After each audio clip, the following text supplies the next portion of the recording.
Peppa、George、豬太太同豬先生喺度食緊早餐。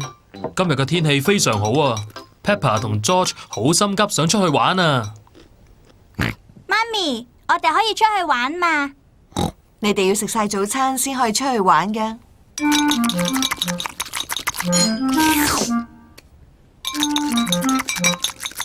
George， 飲果汁唔好飲得咁快啊！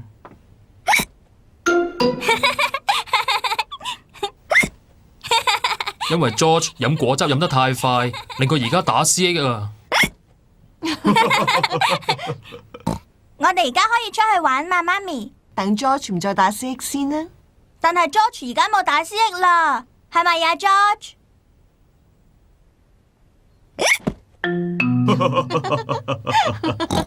好啦，你哋可以出去玩啦。你要睇住細佬㗎喎。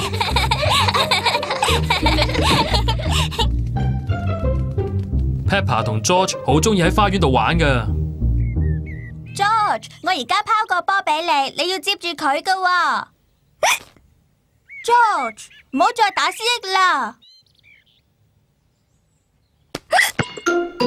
George， 你而家拋翻個波俾我，等我接住佢呀。George 啊！弊啦 ，George 打思噎，搞到佢玩唔到啊 George， 我有方法幫你唔好打思噎，你要照我講嘅去做喎。一邊摸住你頭頂，一邊摸下個肚，做得好，而家你唔會打思噎噶啦。Peppa 嘅方法睇嚟冇效喎。George， 你完全做錯晒呀！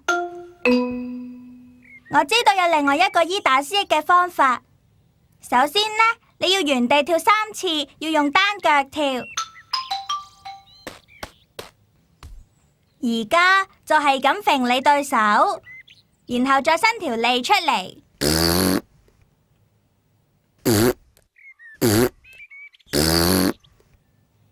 跟住呢，眯埋對眼。然後好快咁原地轉3次。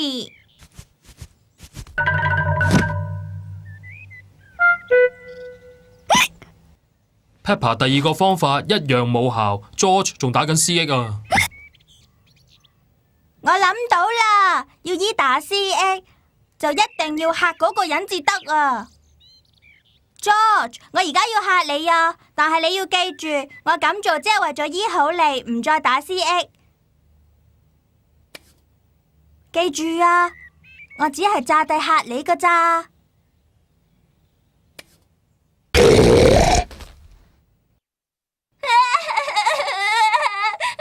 Peppa， 你唔可以咁樣嚇 George 㗎，佢而家仲細啊。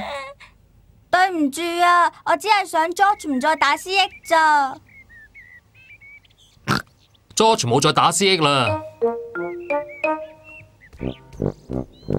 豬先生行緊過嚟，仲帶埋2杯果汁添啊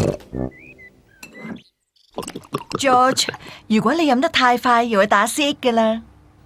我唔似 George 咁細個，我中意飲幾多幾快都冇問題㗎。